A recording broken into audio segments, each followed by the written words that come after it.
adik-adik, selamat hari Minggu. Apa kabarnya semua nih hari ini?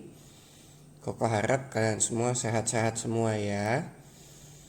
Nah, hari ini kita akan mengikuti sekolah minggu lagi. Tetapi meskipun sekolah minggunya dari video aja, Koko harap kalian semua tetap mengikuti sekolah minggu dengan serius, tidak ada yang main-main, dan mengikuti sekolah minggu dengan penuh konsentrasi ya. Sebelum kita mulai, kita berdoa dulu yuk. Bapa kami yang di sorga, Tuhan Yesus, terima kasih karena Engkau masih memberikan kami kesempatan untuk mengikuti sekolah minggu. Berkatilah kami melalui sekolah minggu ini, dan biarlah melalui sekolah minggu ini kami dapat bertumbuh di dalam iman dan pengharapan.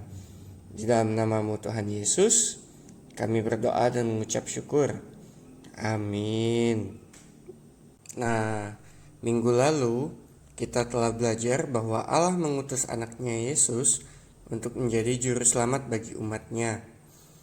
Nah, anak-anak Allah adalah mereka yang percaya di dalam Yesus untuk menyelamatkan mereka.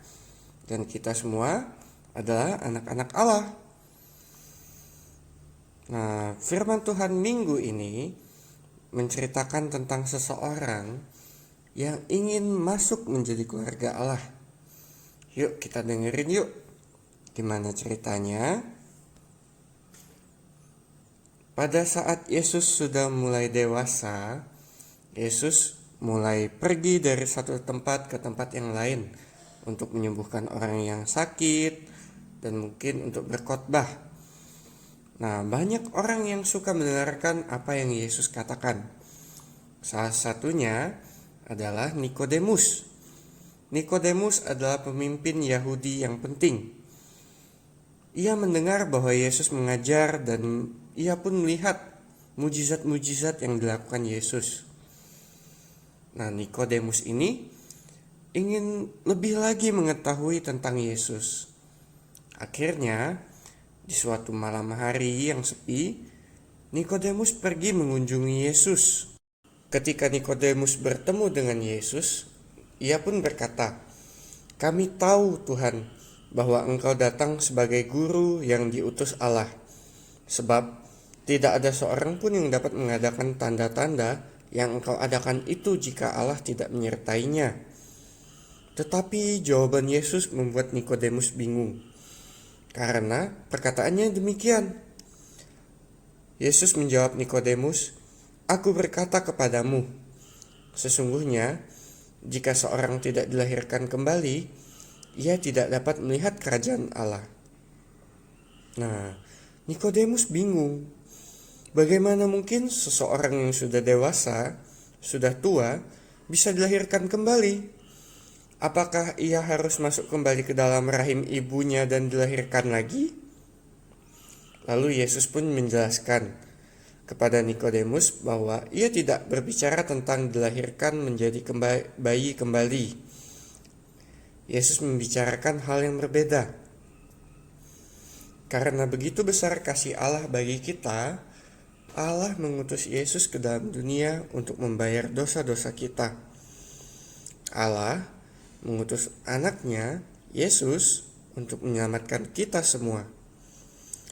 Yesus menjelaskan bahwa Allah Roh Kudus bekerja di dalam hati kita, memberi kita iman dan hidup baru. Itulah yang dimaksudkan dengan dilahirkan kembali.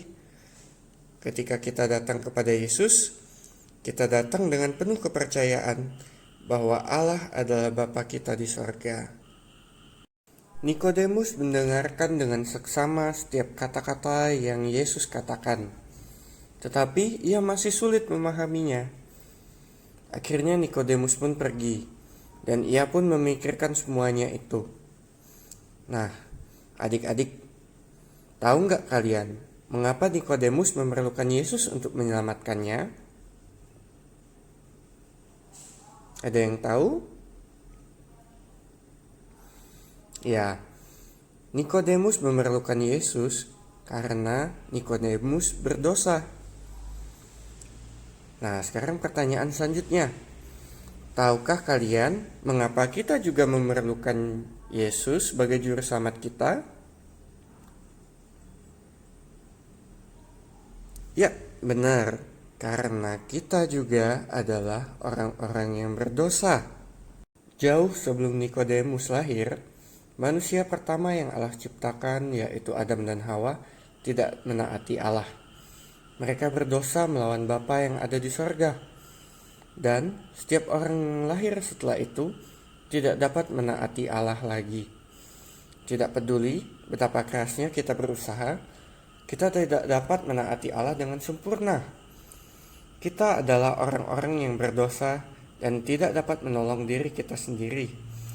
Itulah sebabnya Allah mengutus Yesus untuk menjadi juru selamat kita. Yesus mematuhi Allah secara sempurna, dan Yesus mati di salib dan menanggung hukuman bagi dosa-dosa kita.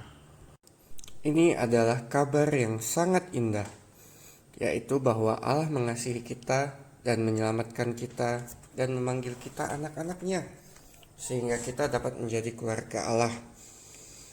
Allah mengasihi kita dan menyelamatkan kita dari dosa kita dengan cara mengirimkan anaknya Yesus untuk menebuskan dosa kita di atas kayu salib.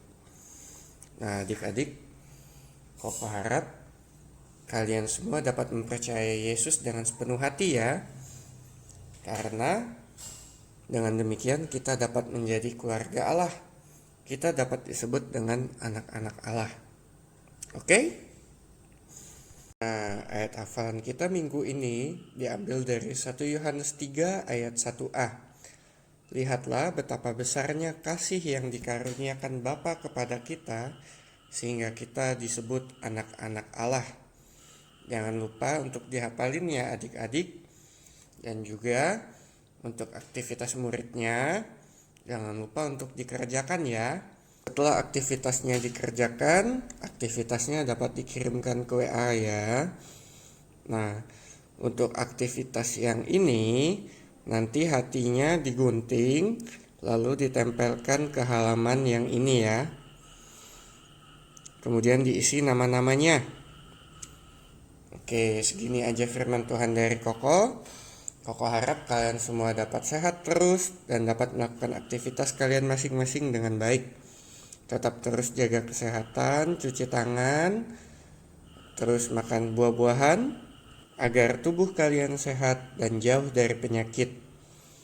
Sampai jumpa lagi ya. Bye-bye.